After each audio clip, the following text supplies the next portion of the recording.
Good evening. We're back. All right. Friday night. That means we play games against opponents, hopefully students, and we look to work on the concept for the week. Reminder, the stream is for beginners and for those who are teaching beginners. And the idea is that we're trying to help you become pretty strong club players, at least club when it was in-person club. I don't know about anymore. So, we have done, as a quick recap, we have talked about free candy a lot. We have talked about development. We've talked about king safety. Then we talked about the middle game a little bit, at least how to think. And it made us realize we needed to go backwards. So we're backwards today, looking at the opening from the point of view of how to think about it. What each move, what should I be thinking?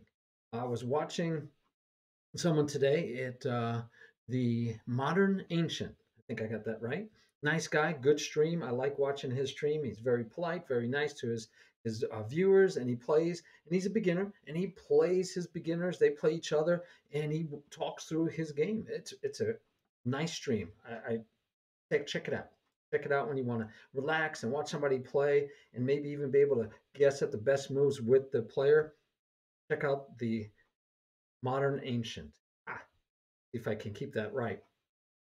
So check him out. But I have to tell you, when I was watching this game, one of the things I chatted him. I said, you might want to think about three candidate moves because he was just making the first move that came to mind.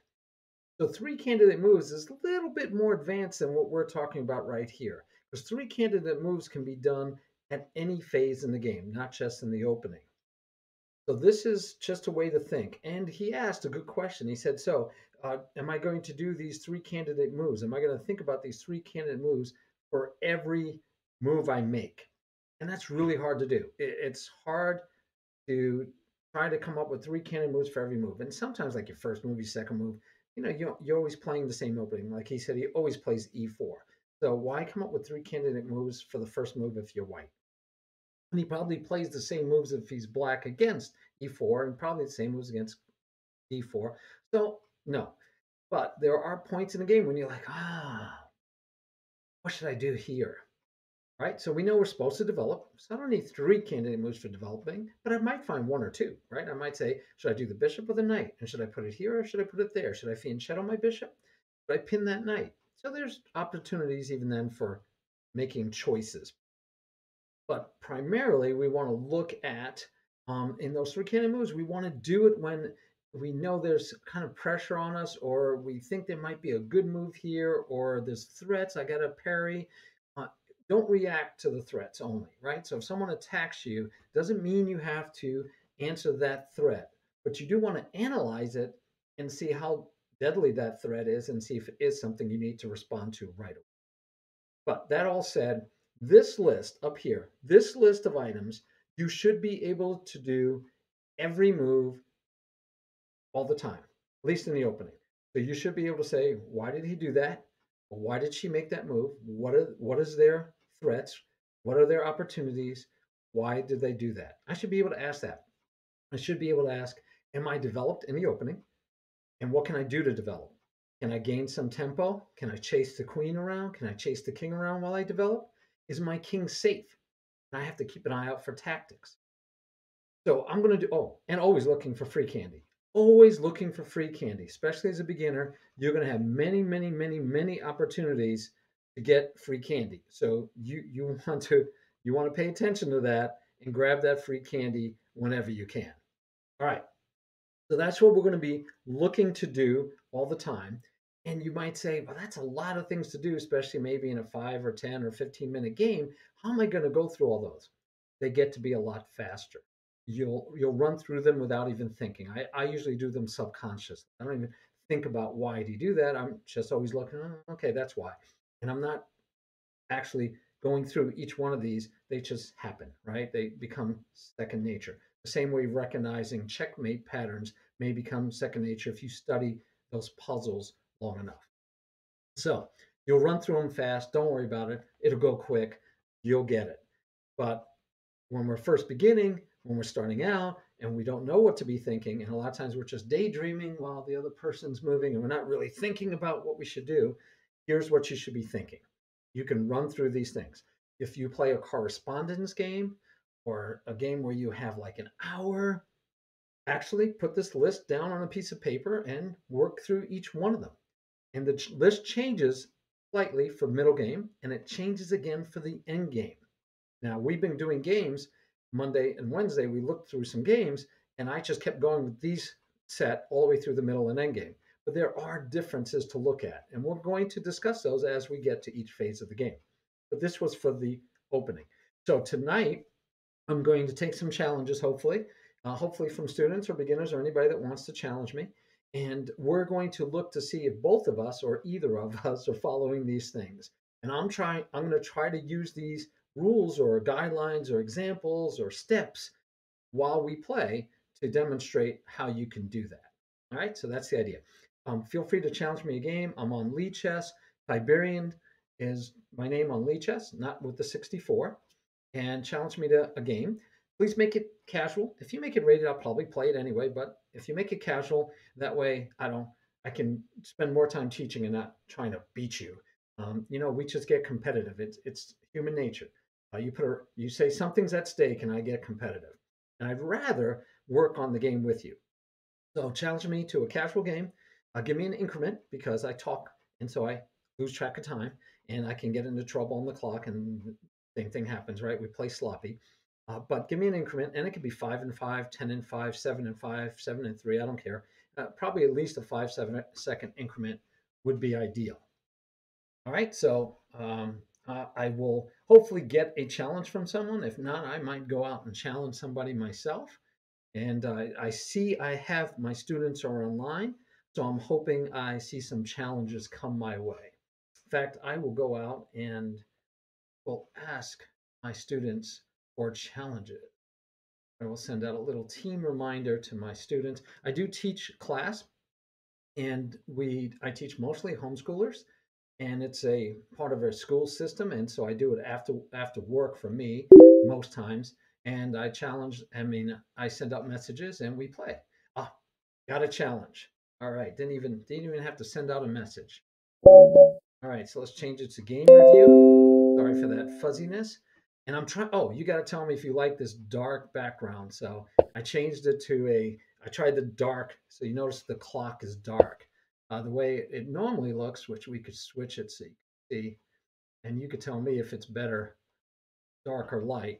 And that would be what the clock looks like, light. All right, so good. E4, E5, nice standard opening, nothing fancy there. I'm going to just stick with basic opening and think each time, right? Why did they do this? What attacks are there? So there was a free candy. He protected a free candy. Totally logical. I can either go here to develop my bishop. I can go here with the Ruy Lopez where I'm threatening the defender. Not really, but that's the concept. I'm threatening the defender. I can play more safe and solid and quiet. I'm going to play a little dynamic, and we're going to develop our bishop, not necessarily attacking this, it's protected, but this gives us options depending on what my opponent does. So now he allows me to go into the fried liver attack, which can be really kind of exciting and dangerous and tempting, right? But it would not be developing my pieces as fast as possible. I would be going for a quick and early attack. And it is playable. I can go here. He has to come here to block me. And then if he blocks me, I should take with the pawn, threatening the knight. The knight usually moves and attacks the bishop. The bishop comes here and says check. Pawn comes up. We take the pawn. He takes back. And then the bishop runs away. And then this pawn is still kind of there well, it's not even under attack because my knight's still protecting it. But that's what the game would end up looking like. I haven't played that in a long time. I don't even know how it's going to go. Do we want to do that? I don't know. So again, what would be normal may be better. It's just to develop your pieces and not go for this quick early attack. But this is allowing that attack. And I've told my student before, be wary of that attack. So I'm tempted to do it just because he knows he should have probably developed the bishop first if he doesn't want to have to deal with this attack. Pretty sure it's the fried liver. Don't remember names. Don't really care that much about names, but I do care about learning the opening and playing it in the best way possible. So let's go ahead and do it just for fun. I'm breaking the rule of moving a piece twice in the opening because we believe there's an opportunity for an attack. And at worst, what usually happens is black's position gets really shredded pawn wise. The pawns get really ugly. And so it'll be interesting to see how he plays it out. Again, not maybe what I really want you to do most times with the opening. With the opening, I prefer that you focus on developing faster than your opponent, making solid moves. But we're going to play a little risky for fun for the first game. Seems like also the first game that I do every Friday, I usually play poorly. So we'll see if I play a little better today on one of my first early moves. All right, so he did a plausible move. The knight comes out, attacks. Now I could take, it looks like free candy, but then he can push here and attack both the knight and the bishop, forking them. But he's left this feasible for me, and I can take with the bishop first, then take the knight. And so the king can't take back. The king has to step up. And after the king steps up, I take the knight. Then the king could take if he wanted to. Starting to look dangerous for him. And the good news is he no longer has a fork and he can't castle. I could take with the knight and then worry about complications like taking here, attacking my queen. It could get wild and woolly, right? So either the check or take with the knight. And I believe the knight is supposed to be better in general. But you know, we get into a lot of hokey mokey stuff going on. So we're going to take with the bishop just to play it solid. I'm not sure of the right ways to play it anyway. And this feels good because the king can't do anything. He has to move out of the way. And I'm going to enjoy that. One thought is if I push pawn on the knight the next move, if the knight takes, the bishop takes, and there's no way to block the bishop, and the skewer would win the queen. So by pushing the pawn, I could assure myself of this knight having to leave. It could go here, go back here. Then I could just move my bishop out of the way. Let's try that. Let's go back to the concept of let's develop as fast as possible. So I'm going to move the pawn to attack the knight to hopefully develop faster. Right? I traded a pawn for a pawn, but my opponent cannot castle.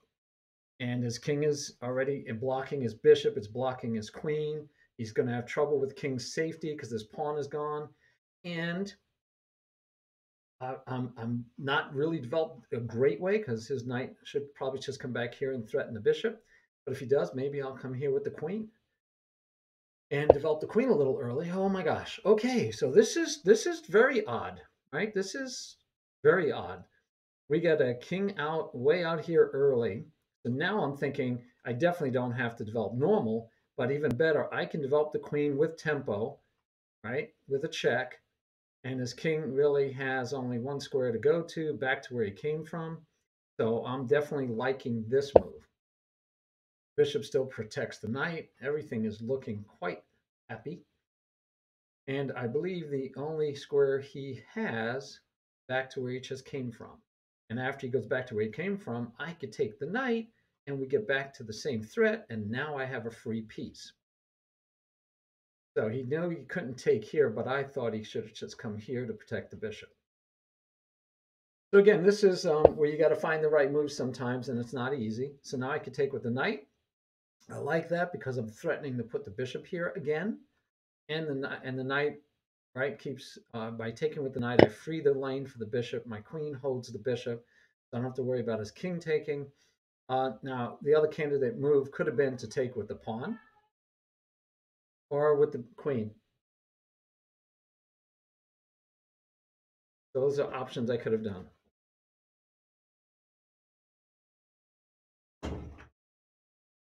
We'll see what happens.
I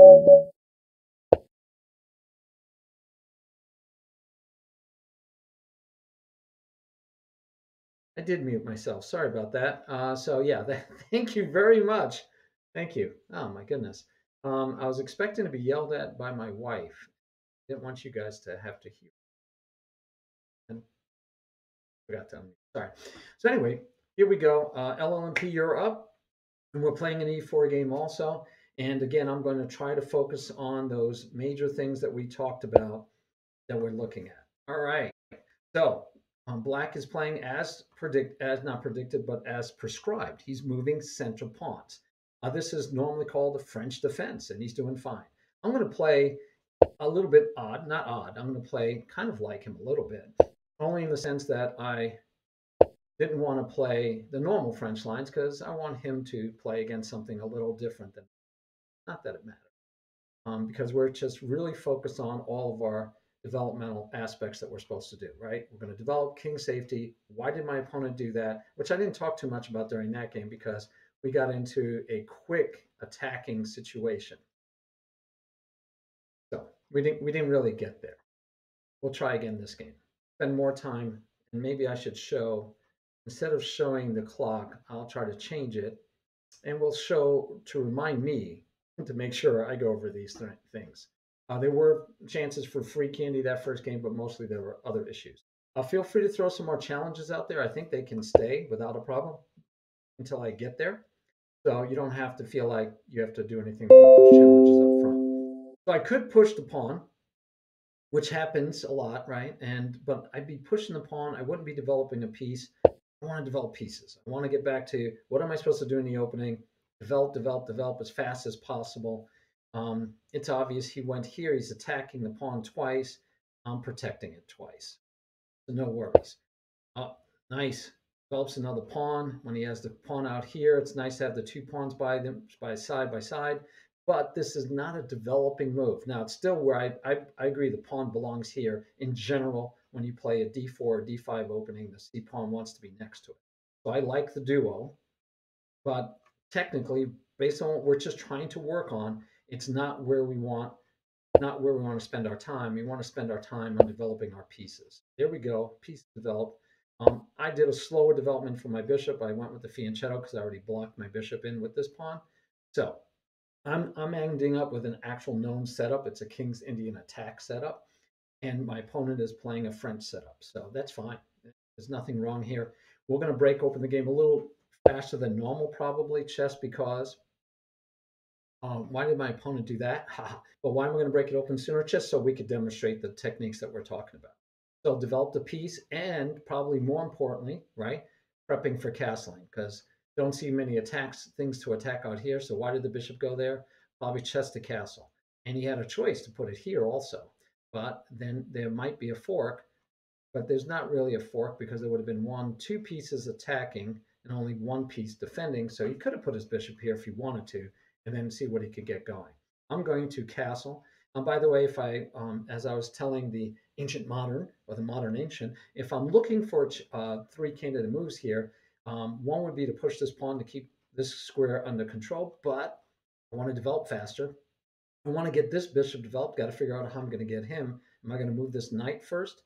But I also like king safety, and king safety is the name of the game in the opening, along with development. So we're developing. If you notice, there's been no free candy so far. Nothing, no threats of free candy. I'm going to put this rook out here on this file, but mostly not. Now he should ask, why did he do that? I'm doing that so I can move this knight and still protect this pawn. Remember, because he has two attacking and I only have two protecting. But I want to move this knight so I can get my bishop developed. I didn't put my knight to its best square, but that's because of the flavor of this opening. So that knight's going to come here probably, and then be able to come back here, or even come here later, up here. So the knight's going to reposition itself. And you'll see masters, I'm not one, but you'll see international masters, other strong players, they will reposition their knights. That's like half of the game they seem to be doing is, I'll move my knight here, then I'll move it here, then I'll move back, and it's all to get my knight, to this perfect spot, wherever that may be. I'm not a master, but I do know that I want to move this knight around and get it to a better square. All right, so now we have all three pawns. That pawn had to move twice to do that, by the way. So he's falling behind in development, but he's getting the pieces out there. And I told you that we might look for opportunities to break open the game a little bit sooner, right? So we're going to break open the game a little bit sooner. And the reason is, since he gave me that opportunity, it's no longer protecting. I want to replace the knight here or here so that I can then develop the bishop. So I'm just going back into our simple rules of develop, develop, develop. Plus this pawn now is attacked twice. How's that? So that pawn moved twice. Not the greatest idea, moving a pawn twice, because right slows down your development. But now we're also attacking this pawn twice. So we have two pieces attacking it. It's free candy. He didn't have much choice. He could have taken with the queen, but he probably didn't want to take it with the queen because he saw that he had a discovered attack coming with the bishop. So problems if he did that. So I do have an outpost for my knight. I can just plop the knight there right now, but he probably chase it away or do nothing and just put the knight back. But that's free candy still. I still have 2 versus 1. So I'm checking. I need to double check, see if there's any reason not to take the free candy, right? And if I take here and the bishop comes here, is it going to win? No, it's not winning any.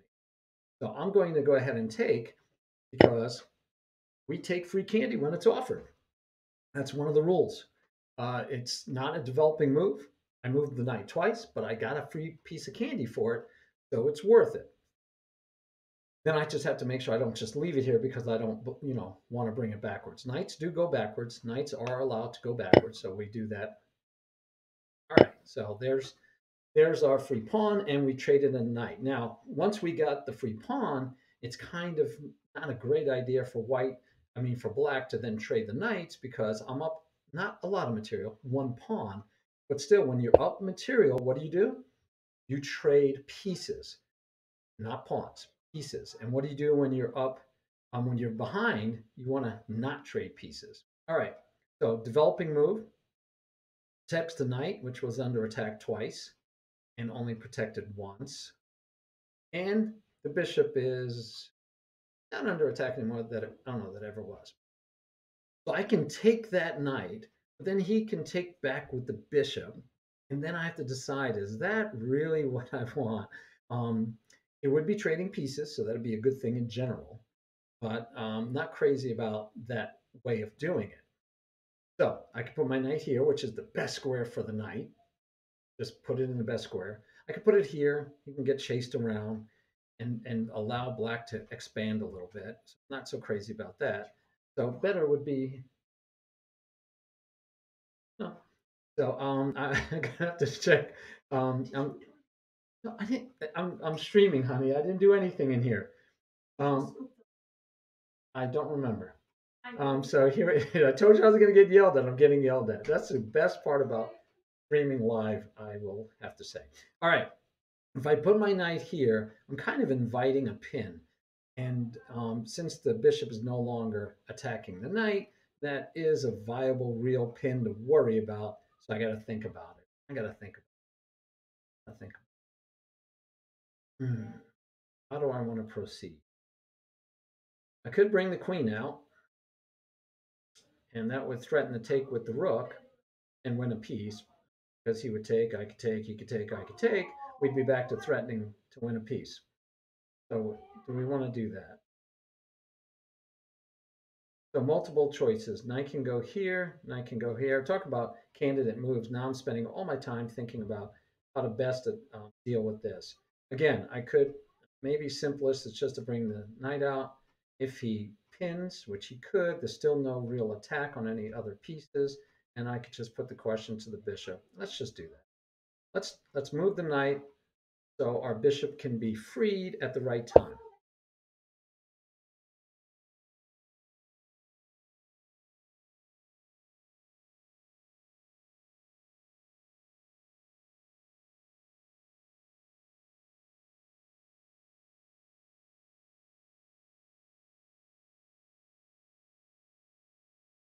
So now I'm getting, I won't even go into what I'm being accused. We're not going to go there. The family show. Family show. All right. So the bishop does come out and attack the rook. No problem. Kind of anticipate, know that it might happen. We're just going to come back and sit in safety and be quiet and and do nothing extraordinary with that situation. Just deal with it. Now, it does make us not able to develop our bishop as fast as we want, so we're going to have to deal with that.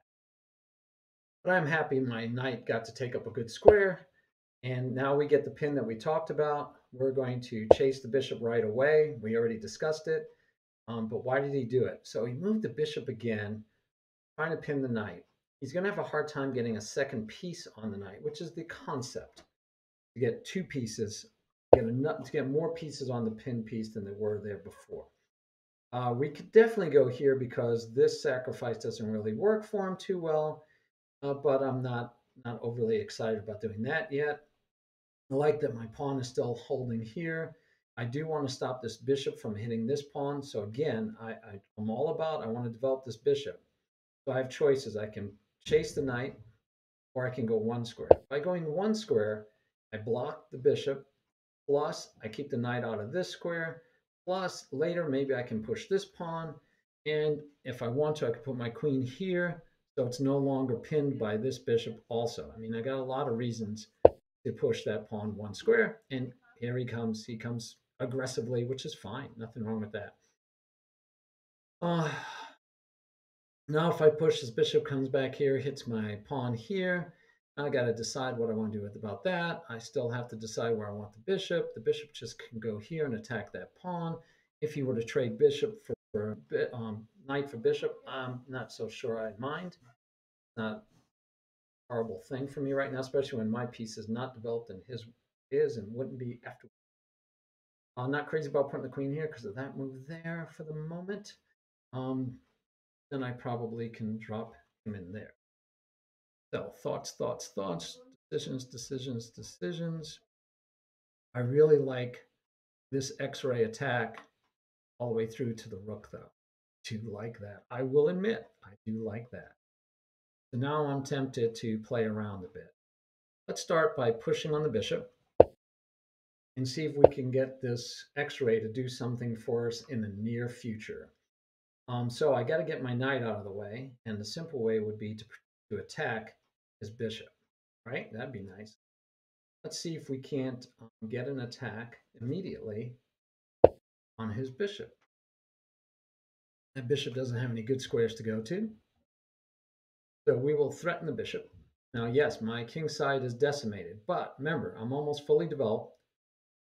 Almost. He's doing much better on development than I am, but I do have that free pawn still, but my king side is broken apart, so I even more so better be aggressive and get an attack going because king safety's out the window. All right, so he got out of that attack, and now I don't like that bishop hitting my pawn, so we're just going to get rid of the bishop. We're just going to simplify and get rid of the bishop. Make him take back. After he takes back, we'll probably come here with the queen, protecting the pawn, double attacking the knight, and bringing our queen over to the king's side. And then our next move will be to develop our bishop. So he takes. Oh, now I don't want to put my queen here, though, because he opened up this way. Boy, I'm liking that knight still. So even if he moved this bishop, he has no checks. And I should be able to take his knight with check by going there. And if he doesn't, one thing about a knight, if he moves someplace, he attacks the square he just left. Something to keep in mind. I could come here, attack the knight and the pawn. That'd be a nice double attack, and the knight would be pinned. The negative to that is it's going to entice him to push, but then I get to trade, he gets to take, and then after he takes, his pawns are really looking bad again. But then what do? Right? He'd have a black pawn sitting here. I'd no longer have that pawn there. I'd have to find a home for my bishop. What to do. I could also just come here first, not really threatening anything, but to get my bishop off the back rank, which is what I'm really wanting to do. I can also do weird moves like push here. Not ready yet. So again, if I push here, he's got to move the knight. So where's he going to move the knight to? Right? Because he doesn't want to just give it away. So he's not going to give it away any place. He's got to move it back here, here, here. And then the question is, do I like that position for his? Because the threat is still that bishop gets to move with a tempo attacking my queen. Question is, do I want to do anything about this? If I push here, takes, I take, that's no problem. If he pushes one, I kind of like that because that takes away the other threat he had, and I can come out here and pin. Let's start with that. We're going to try playing a little differently. Oh, and I'm really low on time again. And this time I'm not low on time because I'm talking. I'm low on time because I'm thinking too hard.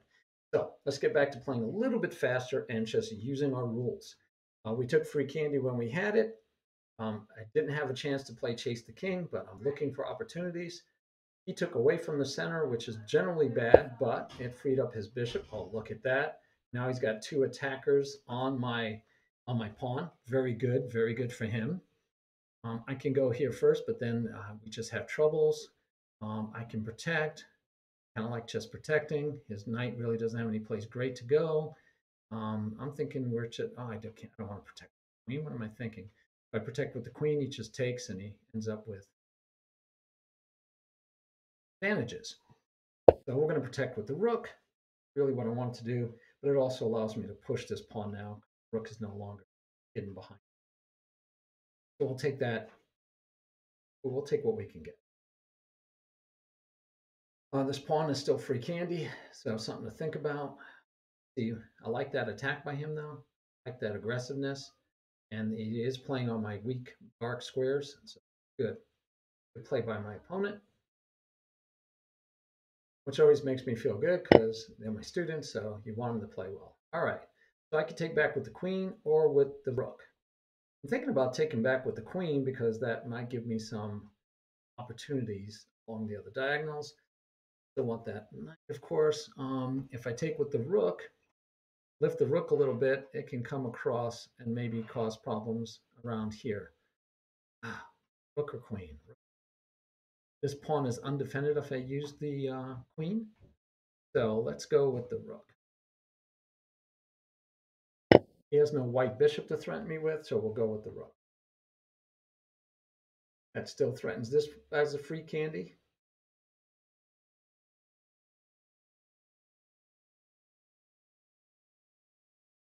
It's great. It's great streaming at home. And feel free to throw challenges out there. We'll get to them. They don't have to be. I won't get to them right away. I have to finish this game. You can wait till I'm finished. Too. All right. So he pushes the pawn, but the pawn is free because I have two pieces attacking it, and he only has one protecting it, and then I'd be attacking the knight. So I'm liking that too. And I don't see any reason why not just to take with the pawn. If his knight moves, I'm going to trade queens, and we'll worry about the rest after that. All right. So I can trade queens, but I can also take his knight first. Which one? So he has the threat to come here and be annoying. So we're going to start with, we're going to start with this move. So we're going to keep the knight from coming here and being annoying. And he could trade queens, and I get to take back, and then he gets to take, and looks like he's attacking here again, but he's not because he gave me the attack first. So we're going to take first. Now we have the check here to think about. That might be nice. He could take, I would take back, and he could win a piece that way, right? No, he'd be trading. So, but this is free candy, and we got to take free candy when it's offered. Got to take the free candy. Okay, he's tripling up on the pawn. Now, the nice thing is I could just push the pawn, right? So we're going to start with a check. And now we could just push the pawn because he wouldn't have the black bishop hitting that pawn anymore. And my white bishop is holding it from afar, and the rook is holding it, so we're good to go. So we didn't have to try to put another piece to protect it. We could actually just move it and put it into it, get it away from this attacker. So he went from 3 attackers to only 2 attackers. This one is no longer attacking. We have 26 seconds, so I'm going to be talking and playing faster, but definitely talking. King is going to come up to protect the pawn, so that way the bishop and the king, I have 2 pieces protecting it again, and that will free this rook to go out here and battle with both these rooks will have a chance to do some battle. All right, so he pushes, but we don't care. If he takes, we're just taking back this way, and we're not going to worry about it. We will have freed be on file for the rook later also, just like it's free for him. But right now, he has more troubles than I do of getting my king out. So his king comes up, that's fine. This pawn is a weak spot, and I no longer need my rook to be here, so we're going to come all the way over here. We couldn't go here for this file, right? Because hurt us. We're not doing it. But he did find this attack, and I was hoping he really wouldn't find that attack, to be honest with you, but he did. And so now I got to move a little bit faster. So I'm almost forced to go back. I don't want to go back, and I don't want him coming in. So I'm going to have to go here. Not what I wanted to do. Really not what I wanted to do. Now he can take. He chooses to come for this spot. I can go back and forth again. He still has that. I'm going to go back. I'm on. Oh, I've got only 5. Gotta move it, folks. Let's see what happens if I come here.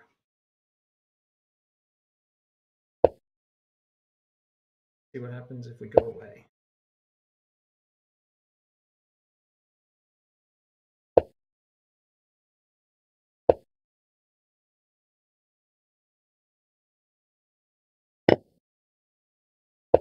Running out of time. Well, at least I'm gaining time back. It's a nice thing when you have time increments. Thank you for the time increment. That's why I begged you guys for timing, because I know I'd be dead without. Talk too much. Don't play fast. Think too much. Now this one, to be fair, this one, I don't think it was me talking. I think it was me not thinking too much. He played really well and made me think way too hard. And so that's what here. So now he has troubles because he couldn't move the rook anywhere that he wanted to because bishop would be hanging. So again, getting rid of material is good for me. I'm up pawns. So we want to keep our advantage of being up pawns. And that was maybe a mistake on my part. I had a free bishop, but definitely a mistake on my part. Definitely a mistake. Taking the free bishop. We can pin the bishop. We're not going to worry about that right now. We're going to get our king into the game. His rook doesn't have an in. He can't go back. He has to go back that way or further. So we're kind of happy. All right, so rook is going to look for ways to get in, and I think we're just going to keep. We're going to keep this rook on this file, so his rook can't get in, no matter what he does, and we're just going to push our pawns down and get a queen and win the game. That's our plan. It's our plan, at least. We'll see if it comes to fruition. All right, can't get in here, so I'm going to keep pushing the pawn. We like pushing pawns. Pass pawns want to be pushed. Oh, so one of the things I was didn't tell you guys, but I was thinking of telling you guys. Okay, so now we're just about to queen that pawn. One of the things I was thinking about telling you guys is that I try to teach that for you to play by principles, and so you don't have to remember moves. You're not trying to memorize moves like in an opening. You're trying to memorize principles of how to play the opening. And if you memorize these principles, you can play your game and go faster and also more solid, right? You'll make good moves. You don't have to worry about making bad moves. So we have double pawns here. So the principle is I'm not going to help him trade those pawns. This one is I'm trying to block his rook from getting back here to stop my queen from queening. I could have just let him take the bishop and queen the pawn, because queening the pawn is paramount. But he has no other way to stop me from queening the pawn anyway. So I saw no reason. I just reacted. I'm going to push the pawn, protect the bishop. It was a plan I had for a while. So even though I could have gotten the queen, this is probably better, especially once I get the queen, we have check, and soon should be mate. So again, he has no attacks on this file. That doesn't stop the queen from happening, so we're definitely going to grab the queen. Got to do that. And now hopefully we can finish this game up. Looking for attacks, which is always good. Don't blame him. Think he should. We're going to go here first. And we're going to go here.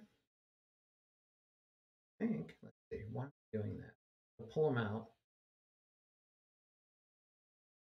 It doesn't do me any good. The only thing I want to do is keep away from getting problems here. So we're going to come up, and we're going to go away. And we're going to go after his bishop. And now he has problems with mate threats because he's taking away squares from. And that was what I wasn't too worried about. That should go my favor. And I'm already threatening the check here, and I'm threatening the bishop. So he has both threats. And if I get this check in with the rook, his king only has one square. Queen comes here, and it's checkmate.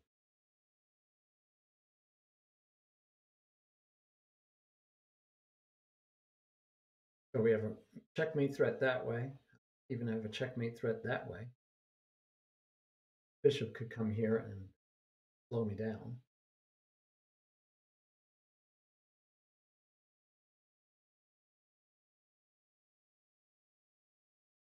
Oh, he sacrifices. And it looks like he's seeing if he can get a stalemate, which I totally approve of. And I totally approve of not resigning. Never resign, because you make your opponent find the way to finish the game. Excellent. Good job. Thank you. Good game. Good game and well played. Thank you very, very much. All right. Hopefully we'll get at least one more game in, and I will try to do better. But there was very little free candy offered in that game, which is excellent. That's why the game lasted so long, and it was such a good game. Very equal all the way to the end. I had to fight for time. It's primarily because my opponent gave away no free candy. When you are first starting, I tell you, if you can keep from giving away free candy, you will win games and you will play so much better, and your rating will reflect that. You really need to just not give away free candy. And one of the things I think you can do, and I do it with my class all the time, is you can actually go over your games and highlight where you see free candy. And you could do it during the game if you wanted to. So from the very beginning, as you're playing, you could say, is there free candy anywhere? And there is no free candy yet, right? Free candy would be when you're attacked more times than you're defended. But this is 2-2, so there is no free candy. Now the move before that, there's still no free candy. Still no free candy. Still no free candy. Attacked once, defended twice. Attacked once, defended once.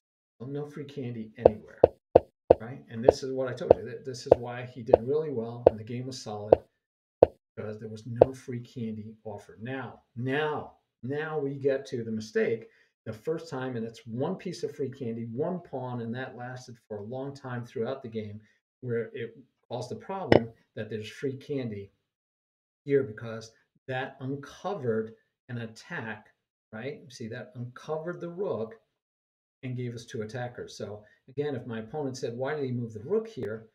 Get on that file.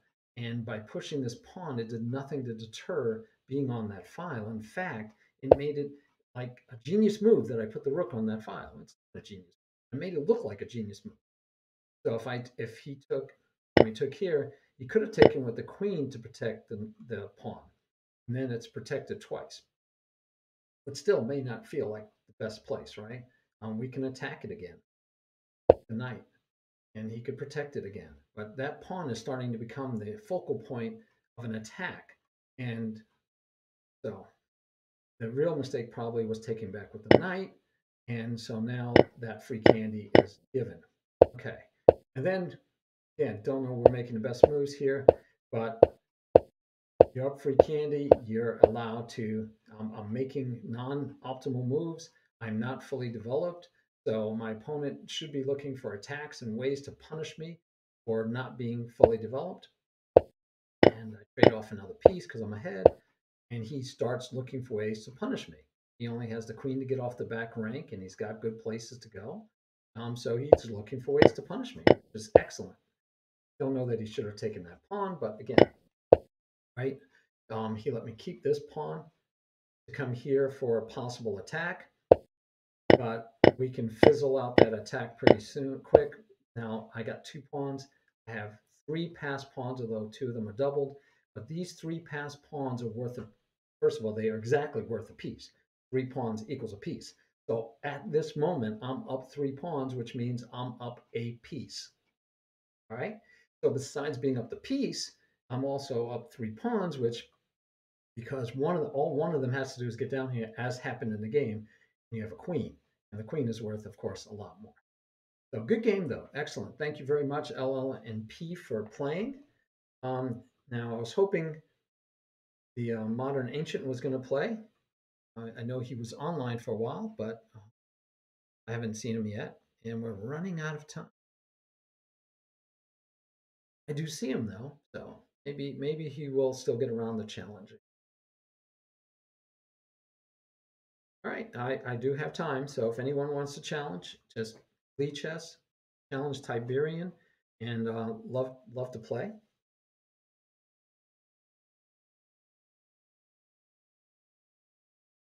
LMP, you can play another one if you want. I don't see.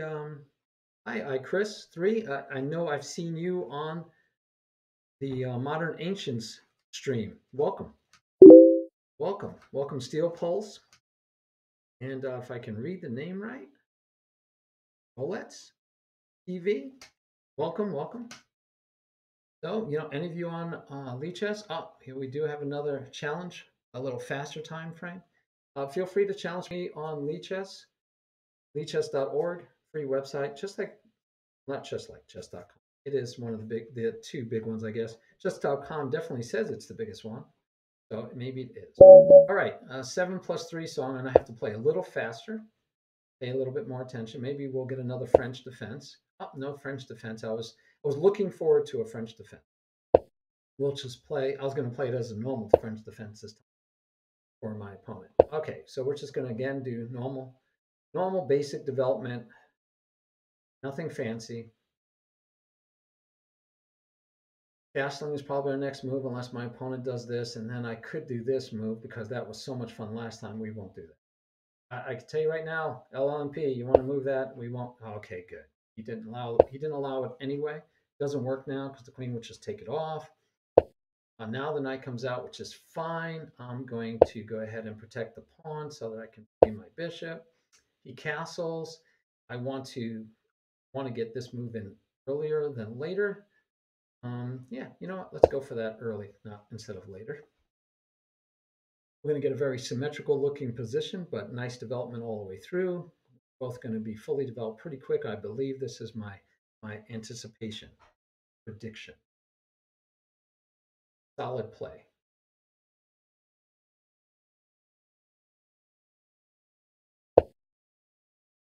All right. So I do realize that on the last game I didn't share with you the clock, so you didn't see how low I was on time when I kept telling you that I had to move because I was down under 30 seconds for a good portion of it. All right, so I'm almost fully developed, but we have a threat of doubling up my pawns. I don't like having my pawns doubled. It's just not fun. I don't want to let my opponent double my pawns. So I can bring it back, and so that if I do double the pawns, at least I free the rook and get a file open. I could put the bishop here, threatening to maybe trade off that knight. That's an option because we really would like to get our knight here to double up on this knight, right? But this is a good move because it keeps, if I put the knight there, he could just trade it off and he no longer has to worry about two pieces attacking the knight that is pinned. So we're going to just back up though. I'm going to play more stoic, more sedate, more quiet. So my opponent, all he has to do is get his queen off the back rank, and all I have to do is get my queen off the back rank, and we're both fully developed. As I mentioned, I thought we were both going to develop quite well this game, and we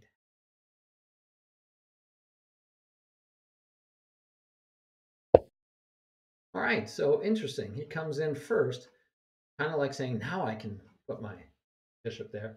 I could trade it off. He could take back with the knight. I like my knight, but maybe simplest is just to trade it off, get it out of here.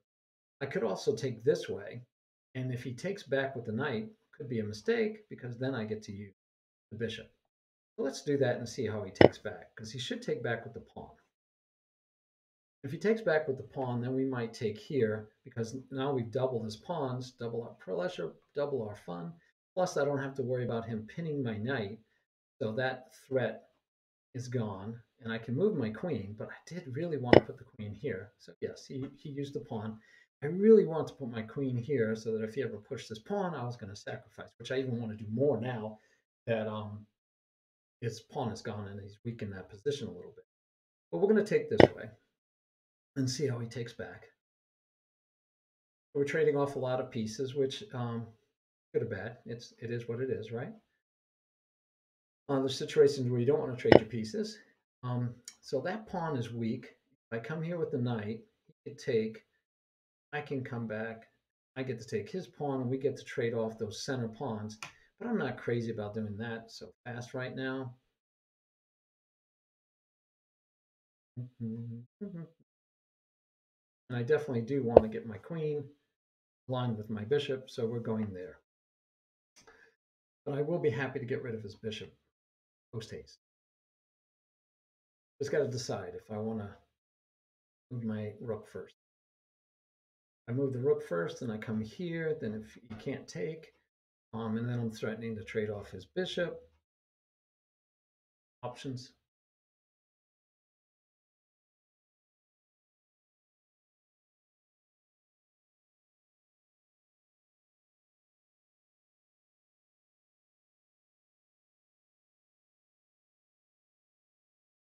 All right, queen slides over. He's no longer pinned, but I can't take and ruin his pawns because that's not going to happen anyway. And now I think I don't mind if we go this route and trade off these pawns because then I'd have some place for both my rooks be on that file. Now that I have my queen off the back rank, I think I'm a little bit more willing to have that happen. So why did he move his queen here? I tell him all the time they need to get the queen off the back rank, but obviously he wants to be on the white diagonal. So I'm guessing he wants to play on the white diagonal, and I'm okay with that if I get to chase him around. So we'll see what happens here. So he does take. I'm going to attack to win back the pawn, and we'll just play a different type of game on that side of the board. And his bishop has to find a good square. So here we get to trade it off. Here it gets free. Here he could go.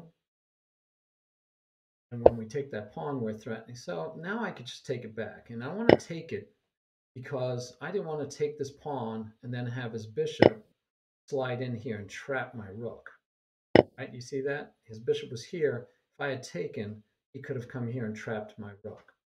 So definitely don't want to have him trapping my rook there. He still has double pawns, and now we both have pawn islands. So we're pretty much equal, though. I don't believe, yeah.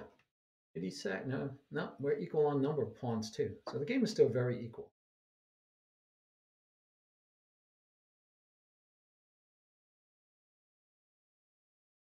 I have one bishop, he has one knight. Oh, that's good. That's nothing wrong with that. Threatening different things. Really, I'm looking to see why he did that. I know he's threatening the rook. But other than the rook, I don't see that he had a great attack by being here. I don't know. Not sure. And if he puts a rook here now, he loses a rook. So, okay. So now we move the knight in, and now the knight is threatening to trap my rook, right? Knight comes here, my rook is trapped, and he gets to take it off for free. I'm pretty sure that's the purpose of that move. It also threatens to come to these squares, and this square is not a bad square for him. So I don't like that either. I cannot do in between moves and attack his rook because he just attacks my bishop. And then after I move my bishop, he gets to trap my rook. So my rook needs to go someplace else. The question is where. So I could bring it back here, here, here, or even here because it is protected. Kind of like this, gets to slide over here. Nice. I kind of like this because it attacks that pawn, and it doesn't allow him to just plop his knight up here because he'd give away free candy. Kind of like that one too. And it doesn't put it on the white square that he could attack. So let's try going after this one. I got to watch for back rank situations because my king has not moved any of the pawns, which is a good thing in general. But right now I have to be leery of him maybe getting a rook onto my back rank. I just have to pay attention. So if I do things like take this rook and then he puts his rooks over here, I can't let him trade, end up taking a rook and putting a rook back. But, we can make luft at the right time. Make a luft. This might be a nice luft to make, except, we'd have a diagonal at my king. Now this would be a nice luft too. The idea is that the bishop has places to go. I do like this move though. Now that I'm looking at it, besides attacking the pawn, has opportunities to come. All right, so we kind of get him locking up the center, which is fine. We could put the rook here. I do want to deal with the fact that my king is sitting out here a little bit. I'm really interested in doing that. He takes, I take. He wouldn't give up the rook for a pawn, and that would mess up his situation here a little bit, possibly. If I go here, one thing to worry about is he pushes this pawn. Then if he pushes that pawn, my bishop can't backwards, and I'm kind of trapped here. I'm not crazy about being trapped in the middle. I'm not crazy about this pawn being weak. So decisions. I think the first thing we're going to do is give ourselves luft, right? We want to give ourselves a way out of here. For the bishop, pushing that doesn't work. All right.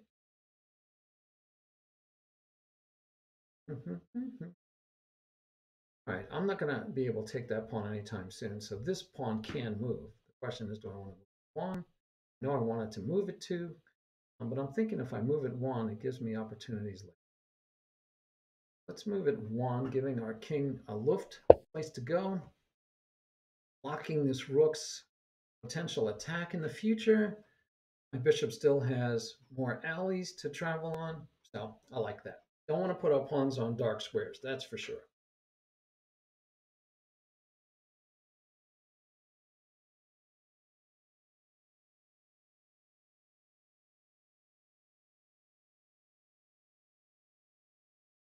And as long as we have a place for our king to pop up to, we're happy. We do. We do. On this pawn move, I don't know if we'd actually sacrifice anymore. Get two pawns for it, but then he'd get that pawn, and the knight comes in. I don't think it has much of a threat right here. Not really doing anything, so I'm not going to worry about it too much at this moment. Would like to be able to get an attack going. I need to get my queen involved. Do that. All right, we're going to do a waiting move, believe it or not. I don't usually do waiting moves. We're going to do a waiting, which is going to give our bishop, make sure our bishop has all the freedom it wants. And there we go. That's what we were waiting for, trying to see where he wanted to go. And he's trying to get his knight in here. Great square for his knight. Cannot blame him one iota. Like that square for his knight. We're going to start by chasing the queen, I think. We're going to start by chasing the queen. So we're going to chase the queen. Queen has to hold on to the knight. Can't go here to hold on to knight. So it has to go back here, here, or drop over here. So those two squares look interesting to me. I'm not going to be able to stop him from getting his knight in here that I can see. And yep, queen went here. So I can't really stop him from getting his knight in here. And I just have to make sure his knight has no good squares once he gets there. And I don't see anything that I have to worry. So now I'm looking at, can I get that square under it? Guess what? I can. All right, so I get to attack the knight twice and the pawn twice. Now, this knight move of his would attack my rook. I'm not going to give up my rook. So my rook would have to leave. I may not have to, actually. I could take with the rook attacking his queen. That's an in-between move that's definitely possible. He can't even attack my bishop. So if his knight comes here first, I can win this pawn, attacking the queen. The queen has to find new territory. He's not rook. He has a check. Check, again, doesn't really do anything. King just moves out of the way. Yeah. All right. So he didn't like dropping this pawn. He didn't like it enough that he brought his knight back, threatening the rook. Interesting. Very interesting. All right.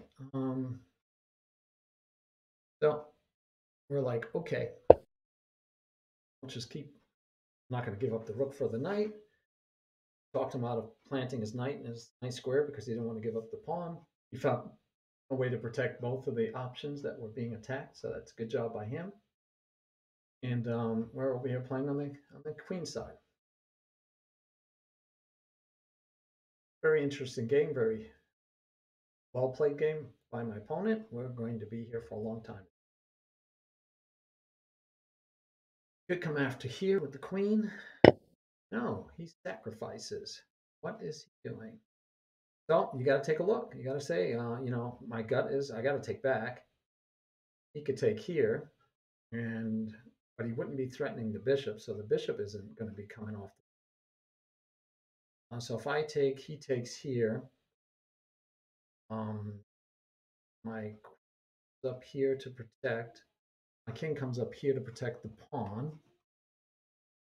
He has a lot of checks, a lot of open ground. You know what? We're going to let him do it. We're gonna let him do it. We're not going to fight that battle. We're going to see what happens. Um, that's not a check. He has that check. That's the only check I have to actually worry about. And I'm tempted just to start doing back to him what he did to me. Take a piece. Start sacrificing two. So he can come here to win the bishop. That's for sure. I can't stop it. He chooses not to. I think he should have. Get a check in, and we're going to get a rook out of it. I think he should have taken on here with check and won the bishop. Better way to go. And he can't get off the back rank. Queen is holding that square. He's going to have troubles because the bishop's holding squares too. So this should be interesting. Okay, we got to take the rook, right, guys? Got to take the rook. And he starts coming up, and we can take another one, but I don't think we're going to be greedy and take the pawn. I think we want to get our queen over here for white square. So he comes out after my bishop. That's fine. I can come over here and protect the bishop. May just be the simplest route to salvation. It might not. I want to protect the bishop, I think. I want to protect everything. This doesn't do it either. And check here. Bring the rook over. Give up the bishop. I'm up a whole piece, correct? If I come here, though, if I come there, then he gets that one there. So we're going to have to go with. Okay, have no choice. We're going to run. I don't know which way. We'll run this way. And we'll run this way. Can't go here. This way, and I'm going to try to run away. I'm going to try to run away, folks. My goal is to run away. He took. That's a mistake. Now I have the only powerful piece in the game. And with a time increment, we should be fine.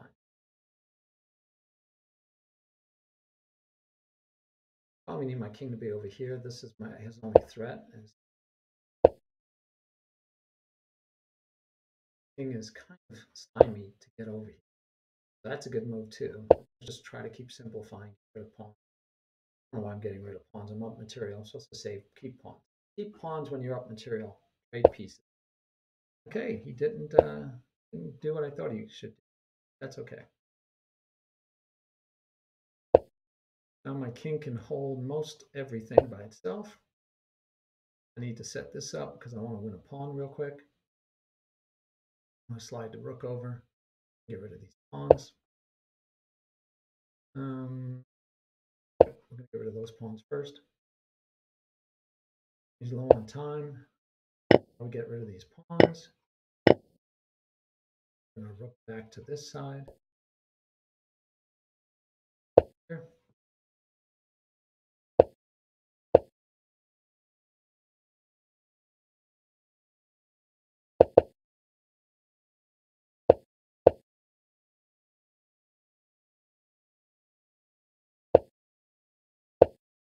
Right, I want a king over here with the rook to do some damage maybe. And we're going to go here. Gain back a lot of time because of the increment. I'm going to try to get my rook behind his pawns. It's actually the best place for the rook. Pushes either pawn, the king gets to block everything, and that's... Now we get to keep his king. Pawns aren't going anywhere by themselves, and his king can't come over to help anymore.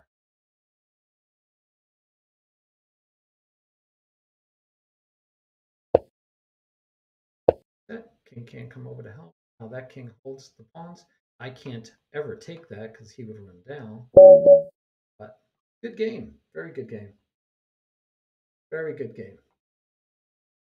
All right, that's our time.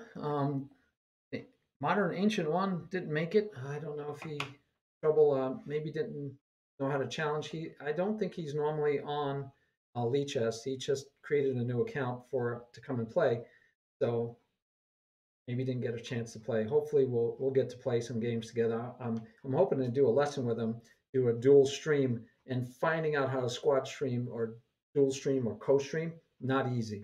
Not easy when you're a beginner and streaming. Uh, yeah.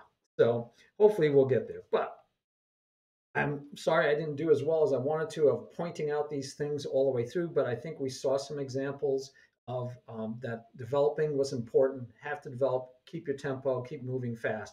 But tactics sometimes override those needs to develop. If you noticed, uh, a couple of games there, it was a lot of tactics that were going on, and the tactics took charge over everything else. And asking why did my opponent do what he did, that's an important phase. And that's always trying to figure out why your opponent made the move they made. And sometimes it seems obvious, but it's not always obvious because of the discovered piece behind it, right? You get out of the way of a piece. It looks like you're attacking something with the piece you move, but the piece you move is only getting out of the way of the piece behind it. So you always got to be cognizant of that. And of course, double attacks. You saw we had a fork in this game, which won a rook and started chasing the king around. Uh, Keeping the king from getting perpetual check was important near the end of that game. But this part right here, I like Black's aggressiveness. Black could have forked and won the bishop, but it's White's move, and White takes. And Black could have gone here first. White would have moved, and he would have had this bishop to start with, or he could have moved around. But the problem is he didn't like this check, and he would have lost the rook. So first he took, is my impression, but I think he missed this double attack. And he might have missed it because the move before, the knight was holding that square. But now I got rid of the knight, so now that square is available, and we get a check again. Now, I said I didn't want to be greedy and take this pawn because I wanted to keep my queen active. I was thinking I might need to put her on this diagonal. But as you saw, when I checked, he came over here anyway, and I still ended up here. So in theory, I would have had no problem going here instead, getting the pawn, and then still coming over here where I did. But this is scary still because he always had this double attack. He always had the chance to win the bishop. Things to consider, but double attacks, tactics are important, but chasing kings and queens is always nice. I think his sacrifice was a good try, gave him chances, and we were both very low on time. And I did show the clock this time so that you could see that we were both under some danger there on time. King safety, very important. His king got exposed a little bit here. The other game was much worse, and I voluntarily exposed my king, right? And I ended up putting all my pawns on white because I had a black bishop and he had a knight to keep my bishop active. But I opened up the board. I did it last game too. So you shouldn't give up your king's safety until either you're fully developed or you see an opportunity to attack or you're provoked due to an attack. Your opponent is threatening mates and ugly attacks. You might have to push one of those pawns to protect your king. That's why they're there. That's why you don't move them until you have to move them. That game was pretty good for king safety. Think about it. I didn't move any pawns until I actually was talking about I need to have luft for my king, space for my king in case there was a back rank attack. And my opponent opened up his king, but not too badly, but did open up his king when he took back with the pawn. So just not a lot. His king safety was just a little bit less than mine. And actually, that king safety problem, that pawn missing, gave me the double attack. So it does still talk to the idea that we want to have better king safety. All right, I don't see any other challenges. Anyone else? Let me see if anybody else is online. Lemurf is still online, and I don't know if he's in the chat. I don't see him. I only see so many in here. Oops, I missed some chats. Let me see what I'm missing. Sorry, guys. So if I see the viewer list, I don't get to see the chats very large. Ah, yes, you did. Okay. Yeah. And I agreed. I thought the rucksack was very good. Yeah, go ahead, challenge me, Chris. That'd be great. Yeah, definitely the rucksack I thought was fine for being low on time and giving you opportunities. I just think you probably needed to start chasing my king and maybe even just let me hold your knight for a little bit while you chase my king around. And once you stopped having checks, you could have taken that knight. So, if you had done that right away, so soon right here, if you had started chasing with the queen here, and then not even necessarily taking the bishop, but see what you can do as far as chasing my king around, I think you might have had, and then you could have always still taken the rook went after the chasing. So just a thought there. All right. Yeah, Chris, if you want to. Username is Tiberian, just like I use for Twitch, but without the 64. Chess Tiberian. And it's on Lichess. So you have to be on Lichess, which we're not friends yet. I'm not following you yet, but if you challenge me, I'll follow you. So next time I'll see you there and I can help you challenge me. Is your name the same on Lichess? Do you know? Do you have a Lichess account?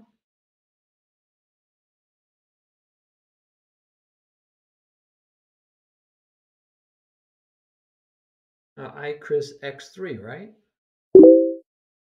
Yo, found me. And thanks. Casual and with a time increment. Thank you very much. Appreciate it. All right. Might be our last game for the night. Hey, there he is.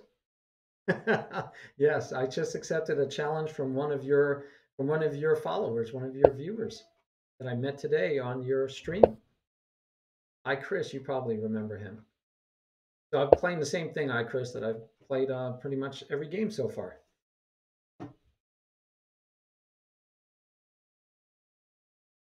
And I'm not really, I know this is an opening. I don't remember if it's the Yoko Piano or whatever the name is, but all I'm doing is trying to develop my pieces solid. So that does keep the knight out of here. That is true. I'm not crazy about the move personally, mostly because it doesn't develop a piece. But otherwise, it's fine. Otherwise, it is fine. But yeah, I usually, when I work with my students, one of the things we talk about on this list up here is making sure that we develop our pieces as fast as possible. So we don't want to move pieces twice in the opening because that is not a developing move. And we don't want to move pawns. And if we do move pawns, we want them to be only our center pawns unless provoked. So Chris has moved a pawn without being provoked, and he's done what we call the Murph. We actually named this move after one of our students, call it the Murph, because it blocks this pawn. Now this bishop can't get out. So we want to, this is not a good thing in general, and so we'll see if we can find a way to punish Chris for it. Punishing it, not rude. So the problem is this bishop is going to have a hard time getting developed. And remember, it's a race. We're in a total race for development. So we're looking at this being blocked. All right, so Chris is trying to find a way to develop that piece.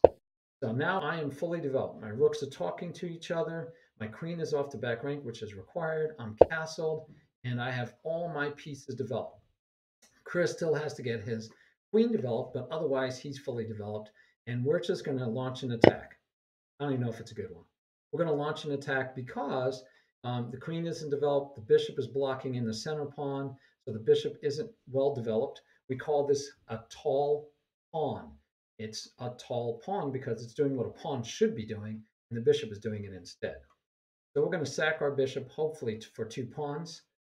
Chris takes, we'll just take back, and we'll have 2 pawns for the bishop. But his king will be open, no defense, not a good defensive posture, and we'll be happy with our opportunities, hopefully. We'll see how it goes. He doesn't take, then we just retreat our bishop at the right time, and we keep the peace, right? It's nice to have an extra pawn. Okay, so he does take, and so we're going to grab that position. Positional advantage. Some things to think about is that this pawn is under attack by the bishop. Our knight is primed to come over and help the queen. But this knight is kind of not in the game. It'd be nice if we can get it over here, but that's a slow route to take. So the question will be, one, is the 2 pawns worth the bishop? But early parts of the game, it can be, because we've also destroyed the king's safety. So king's safety is so important that we'll take the fact that we have opened up his king. All right. So can we hurt him? We have this attack here on our pawn. It's free candy. And it's attacking the rook afterwards. It's threatening to attack the rook.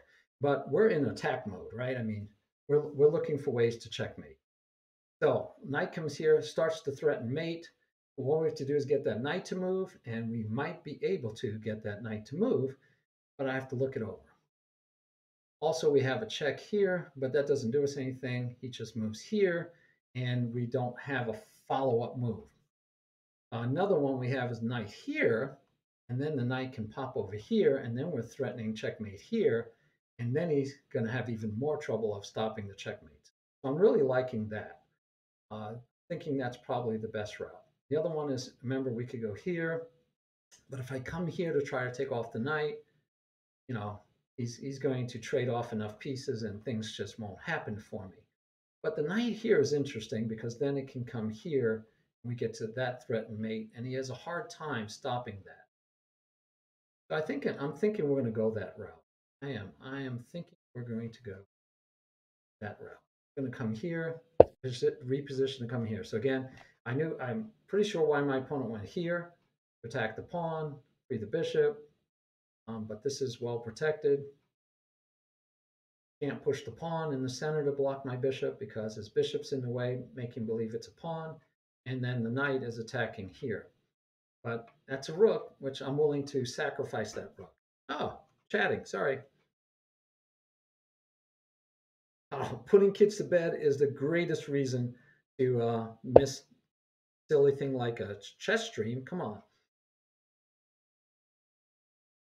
Oh, well, hopefully the modern ancient, hopefully will think of some ways to help you finish. All right. So the rook moves over, which gives, it looks like you're trying to give a way for the king to escape. But unfortunately, with this move, the king can't move yet because the queen still holds those squares. So now we're still threatening mate, and now he has to find a way to stop mate. And the only way that I can see, oh, actually, he could bring the bishop back too. So he has more than one way. He could bring the bishop back, which would be good or possible. The knight here doesn't work. We just take it off. All right, so we did. We got the bishop threatening the queen, but now my queen can come here, and his king gets to go here, and we still don't have mate, but then we do have this free pawn. So let's start with that. I don't know if it's the best, and actually, this is the slowest game we've been given. Thank you, Chris. Seriously, thank you. The slower, it's easier to see stuff. Oh, you also have knight to g6. I also have knight to g6. I'm not sure what you mean by I had knight to g6 in that move. So I'm missing what you meant there, LLMP, or maybe it was earlier. All right, so I got to be a little bit careful, right? So now the pawn can take my queen. So I'm tempted just to take it with the queen or the bishop. So the bishop attacks the rook, of course. It's a little bit more promising. So now we're threatening the rook. If the rook pops up, the knight could take. So we at least get the exchange, and we just got another pawn. So now we have 3 pawns for the piece, right? We have 3 pawns for the bishop, and his king is totally out there in the open. And unfortunately, I just don't, if I could have done a rook lift, that would have been perfect, but I really don't have an opportunity for a rook lift that I see. Nothing is stopping me from pushing this pawn all the way, though, and maybe getting that rook up. Maybe, maybe, maybe real soon we'll be pushing this pawn to lift the rook and come over, but we'll see.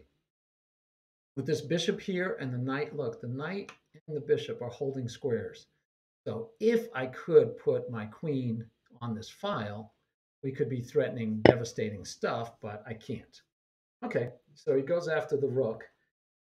Viable play. Knight is keeping me from getting my queen here for mate. Also coming here for mate. I'm tempted to put my knight here. We still have that, but we have that anyway. There's no rush for that. So I definitely want to take my time at this point in the game because this could be the winning moves in here somewhere. Very tempted to go here. Check doesn't really bother me. I would get to be able to put my rook here and then slide over no matter what he did. If he takes, I still come up and threaten mate. Threaten mate, threaten mate. It feels like I'm threatening mate pretty much anything I do. We'll try it. We'll try it. Worst that can happen is we lose. And that's life. So LMP, when were you thinking about that I had knight to g6? I think I missed it if there was a point in there.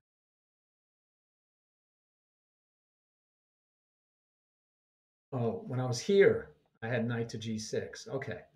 I'd have to look. I didn't even pay attention to see if that. Oh, and then threatening mate on h8. Nice. Nice. Yeah. I'll have to see. Go back. You were talking about here, I take it. So instead of coming here, knight to here, threatening mate in the corner.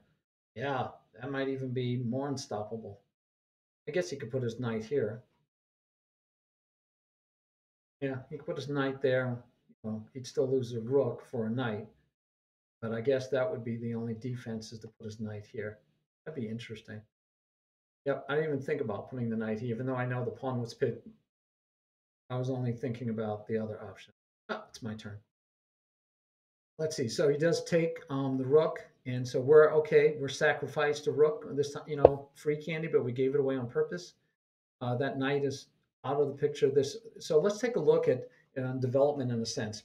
This rook is out of the game, right? Can't get into the game. This bishop isn't really in the game. It has a place it could attack, but it's well defended. So this bishop and this rook are out of the game. This knight, it did just take a rook. It did just win material. Free candy, not even the exchange. Free candy, but it's out of the game. So those are 3 pieces totally out of the game. This queen is pretty much out of the game. It can't get over here. This rook is out of the game, right? I mean, it's closer, but it can't get in the game. This bishop is in the game. It's doing work. The knight is in the game. So there's 2 pieces in the game fighting to defend the king. No pawns to help the king. 2 pieces defending the king, and I have 1, 2, 3, and now I've brought over a 4th piece to attack the king. So we have many more pieces than we have defending the king. So we see the attack on the pawn. I'm not going to do anything but say checkmate. So I could come here, that would be check, and then the bishop can block, and we could take, and that would be checkmate. Or a faster checkmate would be the queen right here, because the knight, why was the knight there? I said that knight and that bishop were the 2 pieces doing good work. Bishop had that diagonal, and the knight had these 2 squares. So now these 2 squares are no longer defended by the knight, and this one wouldn't work because it's right, but this one is free. So that's checkmate on that square. So that's a good example of development and well-developed versus poorly developed. And not that he did something poor, not that he didn't do a good job of developing, but the bishop here blocked the pawn, made the bishop come way over here and not have anything. And I was able to launch an attack because I had all my pieces primed to come over here and do damage, but his pieces were pushed out of the game. And one of them voluntarily to win material. By the way, if we look, the knight moved 1, 2, 3, 4 times. So the knight moved 4 times to win the rook. But most of mine, if they moved more than once, they were coming towards the king, right? So it's just a concept thing there. Okay, not bad game. Thank you very much. Forget to say a good game. Well played. Thank you, Chris. Thank you so much. More people that we have. Yes, LMP. The more people I have playing, the better. Oh, no, thank you for playing, Chris. Seriously, I happy to have more people play, and hopefully you can see what you could do better next time. Like, don't do the Murph. Recall that bishop move that you did, the Murph. Don't block in that center pawn. Try to move your center pawns. And the only other advice I'd give is early, don't push a pawn unprovoked. So you would watch that other game, maybe you saw that I had an attack, but you didn't have to do that. You could have just developed the bishop and only push this pawn when actually need to make somebody go away. So if I were to have pinned your knight at some point, you could push this pawn, tell the bishop to go away. Well, this is a legit move. It's called prophylaxis. It's keeping me from getting to a square I want to. But for the most part, we don't want to do prophylaxis as a beginner. As a beginner, we want to move our center pawns and only move these pawns when provoked. Okay? I do separate them. And my simple way of thinking is that if you're a beginner, you're not good enough to make bad moves. And that's generally, in essence, a bad move because it doesn't develop a piece. It weakens your king side if you're going to castle. But in a good game, good game. All right, you're the Murph King. No, Murph is the Murph King. But you might be battling Murph for the kingdom of Murphdom. All right, we went over a half an hour over. Oh, you thought I was going for which? Oh, over here? No, there's no way for. I don't see any way that I'm gonna be able to get to this rook. And even if I was, you should make me prove it. You should make me show you how you're gonna. So maybe the knight here, you're thinking that I'm gonna fork and try to win the rook. But remember, I can't go there right now. The queen has me. So I'd have to do something like this to have the bishop back it up. And if you just develop your bishop, right, because it's your move, you develop your bishop. I push the pawn so I can get my knight over here at some point. You just develop the knight, and if I move the knight, you castle. And once you castle, the rook and the king will be protecting that pawn. And it is not a good trade in general, again, it's not a good trade for white to give up a knight and a bishop for that rook and that pawn. You see people do it all the time. That rook and that pawn is not a good trade for those two pieces. Those two pieces are much better in the opening and middle game. Awesome. All right, if I get a modern ancient, if you want to get in, I can play one quick one left. Otherwise, we'll call it a night, maybe. Uh-oh, Calamity Jane is online. That scares me by itself. She's tough. Ah, yeah, modern ancient. If you want to play one, okay, go ahead. Give me a challenge. Just remember an increment. Otherwise, it's up to you, and it could be casual. Be nice, so we could talk through it, and we'll see if we can give you some guidance. But good job, Chris. Thank you, and thank you so much for playing. Every Friday at 8, I'm doing these challenges. On Mondays, we give the concept and discuss the concept. So next Monday, we'll be probably talking about the same kind of thing, but what do you need to think about in the middle game? Or we'll be working on tactics in the opening. Oh, there's the challenge. All right. Casual, thank you very much. So like you, modern ancient, I like playing with e4s also. I might just start calling you MA. So we've been doing this all night, so we will continue for this last game.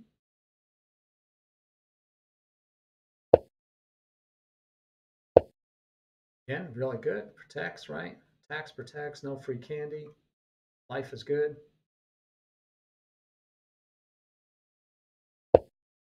So we did do the free fried liver attack earlier today. That was quite fun and instructive. So for your benefit, because I don't know if you got to see it, we'll do it again. And I don't need to know too much about this opening. I just need to know that because the knight is blocking the queen from this square, I can get a double attack on that pawn early. So we'll see how things go. It's fun. It kind of breaks, and we've talked about this already, it breaks a lot of the principles, but because it gives us a possible early attack, we're going to go with it. And this will be my last one. I do have to get up early and go play some tennis tomorrow. My goal, play some tennis. Excellent. Correct move as far as theory goes. Let's see if you know the rest of theory. Doing fine. You're doing fine. That's not theory. So normally theory is to come here with the knight and attack the bishop. And so this is just one of those where you're like, oh, okay, well, I don't know theory, but what can I, is it going to be okay? Is life going to be okay still? So we're going to start by sacking here. And the reason I'm going to sack there is because I think I can win it back. That's the only reason, right? When you sack, you could sack because you think you're going to win material, but most of the time you sack because you win material back, and hopefully you end up with a little bit of momentum or tempo. And we talked about tempo. Speed is really important. So yeah, this is just a known opening. And by the way, you don't have to know this opening deep again. You don't, especially as a beginner, but you do take advantage of when your opponent, if your opponent does this move second, you can get into this line because it's not bad, and you could play it out and have fun. So, and so that's what we're doing here. So we're going to go here because that gives me a double attack, the check and the attack on the knight, and the knight can't come back and block because it's pinned. So far, all I did was win a pawn. Yep, all I did was win a pawn. But along with the pawn, we have it where the king can't castle, right? So king's safety went out the window, but black has two pieces developed and white has two pieces developed, and one of them is the queen, which shouldn't be out early, and I still have these two pieces doing nothing. They're totally out of the game. And his bishops are actually free, and they have, and the queen. So he actually has faster development. So this is not the greatest opening to play, especially when you're playing stronger players. It's not great to play this opening because black can weather the storm and then be ahead because he's going to hurt you. And by the way, black's up a piece right now, right? He has all four minor pieces. Well, I don't. So I could take with the queen, but that's enticing the trade and not the greatest situation for me. I'd much rather take with the bishop and keep threats here and threats here. So we want to keep as many threats as possible, especially when you're behind in development, but ahead in attacking momentum and tempo. So by taking that piece, now black only has one piece developed and white has two, although one of them is the queen, not the ideal piece to be developed early, but we'll live with it, right? Because we're on the attack. Normally, what happens is the king would have come up here, and the complications would have continued because he would have tried to hold on to the knight, and I would try to be taking the knight. I think actually would by developing the knight, but it would have gotten complicated. Eventually, the piece would have fallen, but the king actually comes all the way out here in this opening, and so it's really funky and weird. But it's playable. But against strong players, they'll know what to do, and they'll move away, and you'll be in trouble if they allow this at all. So a good game, but again, I'm sorry, I probably shouldn't have done that. I should have probably played more just solid for you, so that you can work on the principles that we're trying to get you to do over here. But I thought since you said you weren't around at the beginning, so I thought you might enjoy seeing this attack because you can learn it. One of my students was telling me just the other day we were watching, and he has a propensity on the second move, bring out his queen early. And I told him, you don't want to do that. That's not what we want to do. Go to an analysis board, and his reasoning was that somebody had done it to him and beat him, beat him early, and so that is what happens. Um, you see someone does something to you, and then you say, I'm going to try that. I'm playing. And you can use that against your next opponent. And so the same thing, I think it might be beneficial to you seeing what we just did. You can, as white, especially since you say you are a king pawn against your opponent when you play them. But yeah, he would do this as the second move. And why? Because somebody at one point had followed up, let's say, with this, and he made some other move and he checkmated him. And he said, "Wow, okay, I'm gonna." So he said, "That's how I'm gonna start." He plays every game this way, and as black, he did the same thing. As black, he would bring the queen up. Now this is just bad, right? You're just bringing out the queen early. It's bad. This opening is much more solid, and it's well known, the Freilich attack. Um, right? This is much more solid and playable. The way that you normally play it, you had it right to start with, but you don't take back. As you saw, you get into trouble. You actually attack the bishop. The bishop says check. We block.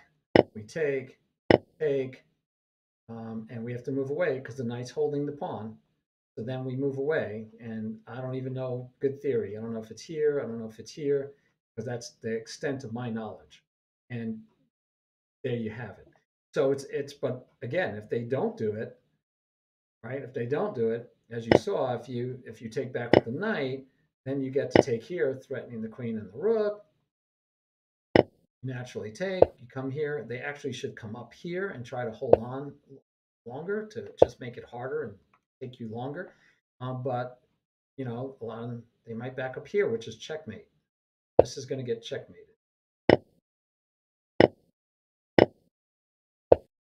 Checkmate.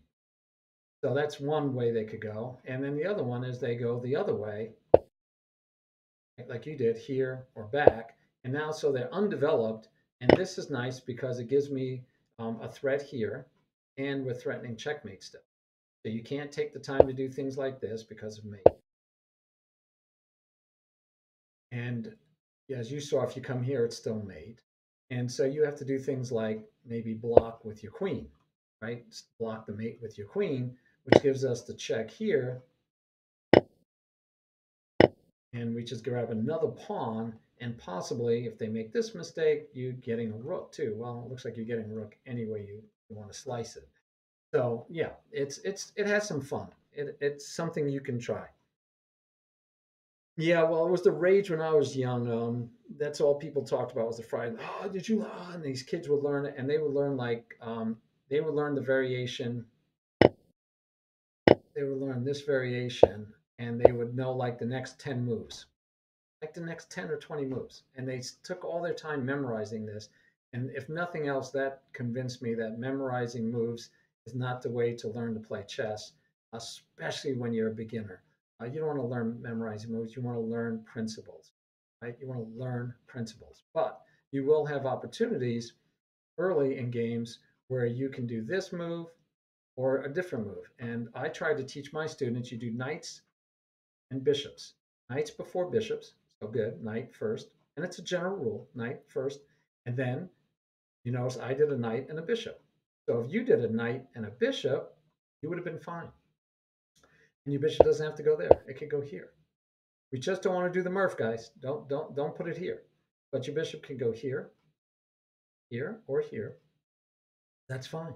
And if you had developed the bishop first, you'd be fine. You could even fianchetto the bishop. The knight still can't come here because the queen would just take you off. Right? You still have time. And by the way, here you could protect this way because the bishop is blocked. So not the greatest place for the knight, but that's okay because this knight has to leave before this knight is not well placed and the bishop's holding it in. So there's a lot of options.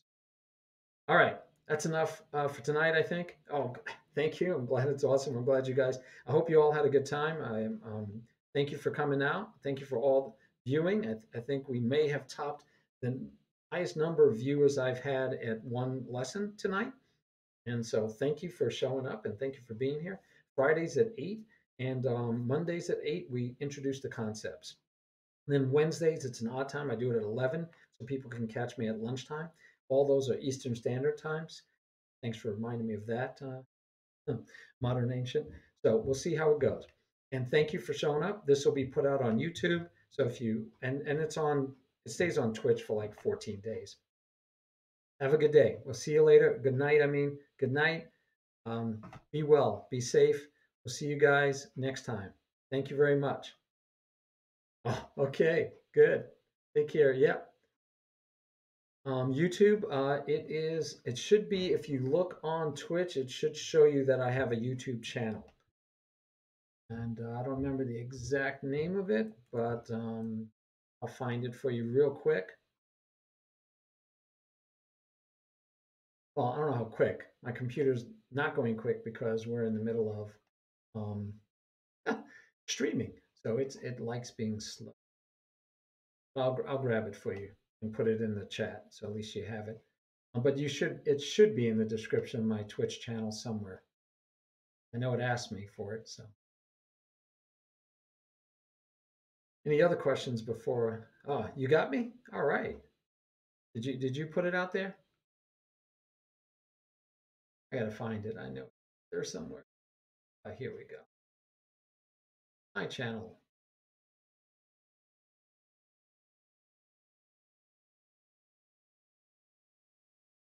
All right. I will put it in the chat. It shows up in the chat, but we'll see. There we go. All right. Have a good one, everyone. Have a good night. Thanks for coming out, and thank you for participating. Extremely enjoyed. Thank you very much. See you later.